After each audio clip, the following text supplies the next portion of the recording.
Friends, মাধ্যমিক পরীক্ষায় গ্রামারে 12 mark থাকে। তো 12তে তুমি যদি 12 পেতে চাও তাহলে অবশ্যই ফ্রেন্ডস আমাদেরকে কারেক্ট ফর্ম অফ ভার্বস এর উপরে জোর দিতে হবে এবং এখানে বেস তৈরি করতে হবে আমাদেরকে। তাই আমরা সর্বোপরি কারেক্ট ফর্ম অফ ভার্বস আমাদের পরীক্ষা আসবে 3 মার্কের, জাস্ট 3 মার্কের আসবে। এই 3 মার্কে যদি তুমি পেতে চাও তাহলে অবশ্যই তোমাকে প্র্যাকটিস করতে হবে, কারণ practice makes a man perfect. Practice একটা মানুষকে পারফেক্ট করে তোলে। প্র্যাকটিস ছাড়া কোনো ব্যক্তি সফল হতে পারে না। তাই আমাদেরকে প্র্যাকটিস যত করব তত আমাদের ব্রেন শার্প হবে এবং আমাদের তত ইজি হয়ে যাবে। তো ফ্রেন্ডস, মাধ্যমিকের 12তে যদি 12 পেতে চাও গ্রামারে, তাহলে অবশ্যই আজকের ভিডিও তোমার জন্য। তো কথা না বাড়িয়ে আমি আজকে কারেক্ট ফর্ম অফ ভার্বস শুরু করছি। তো ফ্রেন্ডস, দাও প্রথমটা দেখো, on our way to Puri last year. বলছে গত বছরে আমরা পুরী যাওয়ার পথে we have seen had seen many attractive places। বলছে আগের বছরে পুরী যাওয়ার সময় আমরা অনেক সুন্দর সুন্দর জিনিস দেখেছিলাম। তো দেখো এখানে যেহেতু একটা সময়কে উল্লেখ করছে তার জন্য আমাদেরকে পাস্ট ইনডিফিনিট টেন্সে করতে হবে। পাস্ট ইনডিফিনিট যদি টেন্সে করি স্যার, তাহলে এখানে হ্যাভ বিন হবে না, হ্যাড সিন তো হবেই না। তাহলে আমাদেরকে কি করতে হবে? সাবজেক্ট ভার্বের 2 নম্বর ফর্ম অবজেক্ট। তো সি স সিন অর্থাৎ স হলো আমাদের রাইট অ্যান্সার। ফ্রেন্ডস দেখো, we are moved, had been moved, were moved to see the great architectural beauties of the great Jagannath temple who is situated at Puri. দেখো বলছে আমরা ওই যাওয়ার পথে কি বলছে, আমাদেরকে ঘোরানো হয়েছিল যে গ্রেট টেম্পল, গ্রেট আর্কিটেকচারালটাকে দেখার জন্য। তাহলে এটা তো আমাদের প্রেজেন্টের ঘটনা, তাহলে প্রেজেন্টে তো আর মুভ তো হবে না, আর হ্যাড বিন মুভড আমাদের এখানে হবে না, পাস্ট পারফেক্ট হয়ে যাচ্ছে। তার জন্য আমাদের পাস্ট ইনডিফিনিটে প্যাসিভ নিয়মটা আমাদের এখানে হবে, কারণ এখানে প্যাসিভ ফর্মে করেছি। তাহলে আমাদের এই ওয়ার মুভড হলো কারেক্ট আনসার, ওয়ার মুভড হলো কারেক্ট আনসার। এবার to see the great architectural beauties of the great Jagannath temple, সেই জগন্নাথ টেম্পলটাকে দেখার জন্য। সেই জগন্নাথ টেম্পলটা কোথায় আছে অবস্থিত? হুইচ সিচুয়েটেড, মানে যে টেম্পলটা নিজেই সিচুয়েট করছে, অর্থাৎ অবস্থান করছে। টেম্পল তো কাউকে অবস্থান করতে পারে না, তো টেম্পলটা অবস্থিত কোথায়? সিচুয়েটস, এটাও হবে না। অর্থাৎ আমরা এই 2 নম্বর ফর্ম সিচুয়েটস 1 নম্বর ফর্ম হবে না।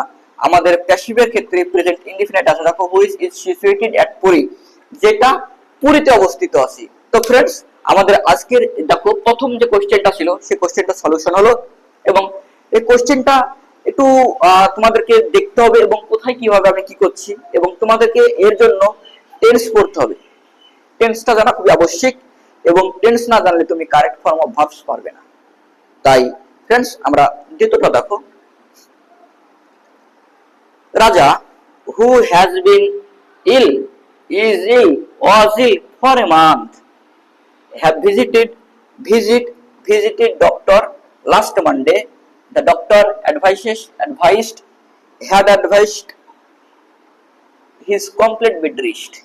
তাহলে দেখো, তাহলে আমরা দেখলাম কি যে রাজা যে অসুস্থ ছিল, অসুস্থ গোটা 1 মাস ধরে অসুস্থ। এবার সে ডাক্তারের কাছে গিয়েছে, ডাক্তার তাকে পরামর্শ দিয়েছে যে তাকে একটা বেড রেস্ট প্রয়োজন। তো দেখো রাজা who has been ill, is ill, ওয়াজ ইল, দেখো এখানে ফর এ মান্থ লেখা আছে, একটা সময়ের উল্লেখ আছে এখানে। তার জন্য ইজ ওয়াজ তো হবেই না ফ্রেন্ডস, ইজ ওয়াজ তো হবে না, আমরা হ্যাজ বিন ইউজ করব, অর্থাৎ has been present perfect continuous. যদি সময় বোঝানো হয় তাহলে আমরা প্রেজেন্ট পারফেক্ট কন্টিনিউয়াস টেন্সে করি। তো এখানে যেহেতু একটা মান্থ, একটা সময়কে উল্লেখ করছি, তার জন্য হ্যাজ বিন হবে বি ভার্বে। দেখো সেই রাজা কি করেছে? হ্যাভ ভিজিটেড, হ্যাভ তো হবে না, রাজা থার্ড পারসন সিঙ্গুলার, হ্যাজ হওয়া উচিত। তার জন্য এটা প্রথমে আমরা ক্রস চিহ্ন দেব, কারণ এটা হবেই না। ভিজিট, কারণ এখানে দেখো যদি রাজা থার্ড পারসন সিঙ্গুলার হয় এবং যদি প্রেজেন্ট ইনডিফিনিট টেন্সে করো, ফার্স্ট ফর্ম লাগাও ভার্বের, তাহলে এস যোগ আমরা করব। কিন্তু দেখো স্যার এখানে এস যোগ নাই, তার জন্য এটাও হবে না। তাহলে আমরা দেখো এটা যেহেতু এটা পাস্টের আমরা ঘটনা করছি বা পাস্টের ঘটনা করব, তার জন্য আমাদের এখানে দেখো visited, visited is the correct answer. Visited doctor last Monday, যে ডক্টরকে লাস্ট মানডে দেখা করেছে, মানে লাস্ট মানডে যেটা একটা সময়কে উল্লেখ করছে, আর যদি সময়কে উল্লেখ করে দেয় এখানে এইভাবে, তাহলে আমরা পাস্ট ইনডিফিনিট টেন্সে করব। লাস্ট মানডে যেহেতু সময়কে ইন্ডিকেট করছে, তার জন্য past indefinite visited. The doctor advised had advised his complete bed rest, তাহলে ডাক্তার তাকে কমপ্লিট একটা বেড রেস্ট অ্যাডভাইস বা উপদেশ দিয়েছে। তাহলে এখানে কোনটা হবে? অ্যাডভাইসেস হবে, অ্যাডভাইসড হবে না হ্যাড অ্যাডভাইসড হবে? ফ্রেন্ডস, এটা আমরা পাস্ট এর নিয়মে করব। পাস্ট ইনডিফিনিট এর নিয়মে যদি করি, তাহলে ভার্বের 2 নম্বর ফর্ম সাবজেক্ট, ভার্বের 2 নম্বর ফর্ম অবজেক্ট, অর্থাৎ advised is the correct answer.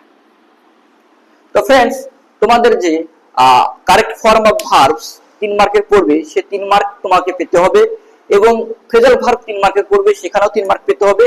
Already আমার ফ্রেজাল ভার্বের 4-5টা ভিডিও আপলোড হয়ে গেছে, সেখানে ফুল সিরিজ আলোচনা করা হয়েছে। ওই ভিডিওগুলো দেখলে তোমার ফ্রেজাল ভার্ব সম্পর্কে আর কোনো টেনশন থাকবে না, কোনো সমস্যা থাকবে না। আর্টিকেল প্রিপোজিশন মিলি আমাদের 3 মার্ক আসবে। সে 3 মার্ক আর্টিকেল প্রিপোজিশনের যে সিরিজ সেটা চলছে, কন্টিনিউ করছি আমি। অবশ্যই আজকে কারেক্ট ফর্ম অফ ভার্বসটা, আর আজকে হয়তো আজকে হয়তো 3 নম্বর ভিডিও, আমাদের নেক্সট পার্ট আসবে কারেক্ট ফর্ম অফ ভার্বস। তো সঙ্গে থাকার জন্য থ্যাংক ইউ। আমাদের নেক্সট পার্ট অন্য একটা ভিডিওতে দেখা হচ্ছে। Thanks for watching.